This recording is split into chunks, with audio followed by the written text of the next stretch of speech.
Hey folks, this is Grant over at Local Cooling Farms. I just wanted to do a quick worm video to talk about our vermiculture system and how we raise our worms here. There is, vermiculture and there is vermicomposting. So they both produce worms, they both produce castings, but there's a difference in your goals and your intent. So the vermiculture is you're set up to increase the population of worms. That ultimately is your goal with what you're doing, and so that's what we're doing here. We have them in a hoop house structure. We use upcycled 55-gallon drums that didn't have any hazardous chemicals in them. We drilled about 20 quarter-inch holes in the bottom of every one. We did not cut them. Even though that these particular drums were not cut. Over here, these we did cut, but we left that main plastic rim here because if you cut it down here, you're going to lose integrity of the barrel. And so these drums had two bungs on them, and so we just drilled a hole and used a Sawzall and cut in kind of tight around it. I prefer these because these don't require drilling, but you get what you get when you upcycle. And so you remember part of keeping worms is upcycling. Like we're trying to recycle and reuse stuff. So that's another major goal here. So anyway, so what we do when we use these barrels is we don't cut them down here because we want them to be ergonomic. We want them to be like, average waist high, for most people. So what we do is we initially fill them up about to right here at the top with a mixture of different compost, usually kind of like chunky, high carbon, mulchy type compost. And then from here to here is kind of like our real active worm zone. And then what this does is that, we are a working farm, so, shit happens. And so sometimes we can't get to the worms for like a week or two. We kind of have to just ignore them for a little bit, depending on the time of the year, because we've got cattle and pigs and everything else going on the farm. If we forget to do something or something happens, we don't water the worms. The worms have all this material down here to go down into, and they could find moisture. They can find more nutrients. If it gets super hot for some reason, they can go down here. So if it gets super cold, they can go down here. So they've got all this organic matter that they can dive into if we're being, not showing them some attention or love, right? And so that doesn't happen often, but over the years, you do anything for 20 years, and you've got times to where, you're not at your best. So I'm just being pretty honest with you on that front. So anyway, so we just fed the worms. We feed them a coffee-based compost. It's 90% coffee grounds, 10% carbon, like a hardwood mulch or a pine bark.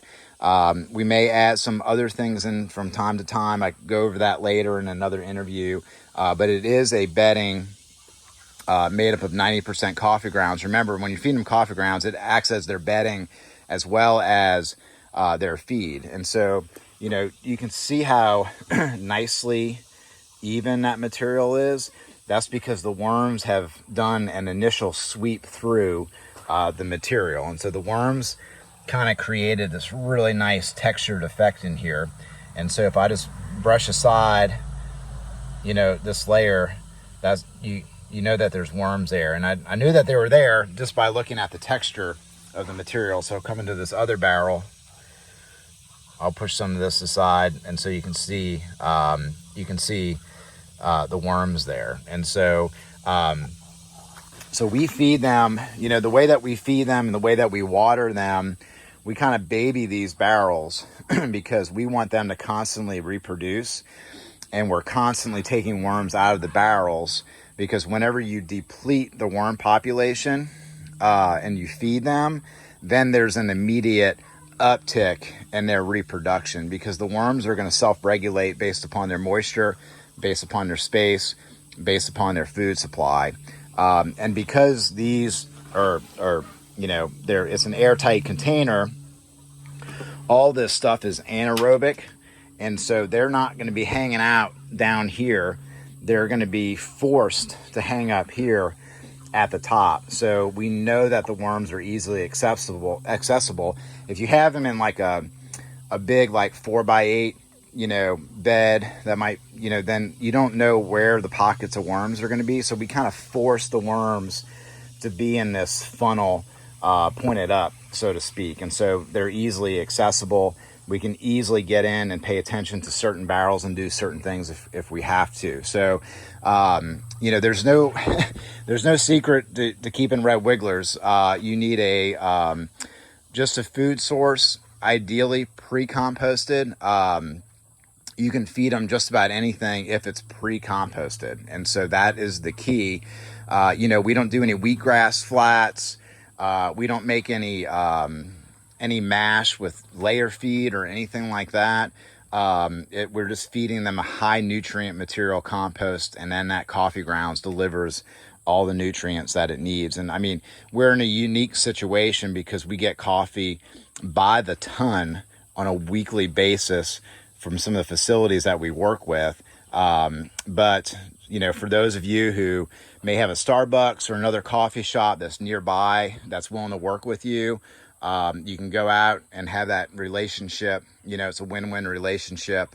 You can go out and find that material to do that with. So anyway, so I just wanted to give you a little preview of our system. And the cool thing about the barrels is that we can expand and contract very cheaply and easily. So it's a very cheap, scalable model. So if for some reason somebody comes out of the blue and hands me a briefcase full of cash and says, "Hey Grant, we want you to raise 1 million pounds of worms," or whatever, then if we wanted to do something like that, if there's enough labor out there, that is, we could just go out very cheaply, go out and get a whole bunch of barrels, compost a bunch of bedding, and then just start letting the worms do their thing. So it's scalable up and down. A homeowner can do this. A small farm can do this. A small for-profit worm operation can do this. A nursery can do this to produce their own worm casting. So it's just a really easy, cheap way, to do it. And a lot of folks do, this is our worm separation little area that we have. You can also do the same thing with IBC totes. You can get those used. You can upcycle those containers as well. And so there's a lot of really cool containers that you can actually just upcycle to turn into like really good worm beds, and worm holding vessels. So that was my main point of, of this video, is that, you do not have to go out and spend a ton of money, on raising worms. Your investment should be in two things: some high quality worms from a reputable source, and two, investing in your own knowledge. And I guess I'll add a third one in there is, don't be afraid to, pre-compost your miscellaneous ingredients to create a somewhat homogeneous worm feed. So you don't run into any problems with that. So you don't have to go out and buy exotic, feeds, for your worms. You can easily just feed them stuff that you can upcycle, recycle, compost. That's the theme of what we're trying to do with worms, so that then you can get the worm castings and then grow vegetables or grow other plants with it. So that's what we're doing. I just wanted to do that quick video. This is how we do this is how we raise our red wigglers that we sell. We have another method for our casting production. And so I'm trying to shoot more worm videos. I'm trying to do that. So we'll just do that a little bit at a time, as we can fit them into our daily chores. So if anybody has any comments, feel free to share it. If y'all look for any other specific types of videos, let me know. And then, I guess I didn't say what this is for. This is a Stepmaster. It's a pretty, a popular nursery, tabletop that we had left over from when we used to sell plants at the nursery. And they're actually real slick for this. They're heavy duty. We can work on them. It creates a working surface. It creates more dappled shade for our worms. It's just kind of a very, I mean, they're just sitting right on top. It's super easy to set this up. You can do anything like this. So be creative. That's my point. Be creative, be imaginative, and get your vermicomposting, your vermiculture on. Y'all have a good one.